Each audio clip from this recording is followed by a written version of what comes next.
भारत पाकिस्तान सरहद्दीच्या भागामध्ये अकारण तणाव निर्माण करण्यासाठीच्या कृत्यांची जबाबदारी घेण्याऐवजी पाकिस्तान पुन्हा पुन्हा खोटे कांगावे करत आहेत असं परराष्ट्र सचिव विक्रम मिस्री यांनी आज घेतलेल्या पत्रकार परिषदेत सांगितलं। काल रात्री पाकिस्तानने केलेल्या भ्याड हल्ल्यामध्ये लष्करी तळांसह भारतीय शहर आणि नागरी पायाभूत सुविधांनाही लक्ष्य करण्यात आलं होतं अशी माहितीही त्यांनी दिली। भारतीय जवानांनी याचा चोख मात्र जबाबदारीने प्रत्युत्तर दिलं। पाकिस्तानने नेहमीप्रमाणेच याची जबाबदारी घेतलेली नाही असंही ते म्हणाले। उलट भारतावरती आरोप करत जगाची दिशाभूल करण्याचा प्रयत्न पाकिस्तान करत आहे असं ते म्हणाले।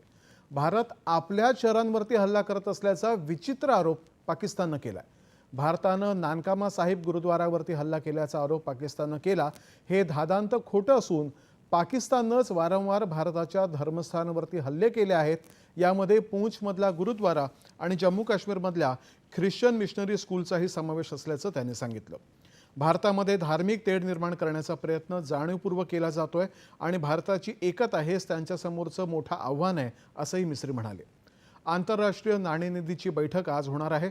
पाकिस्तानने अलीकडेच केलेल्या सर्व दहशतवादी कारवायांची माहिती भारत या बैठकीमध्ये पुराव्यासह मांडणार आहे असंही ते म्हणाले।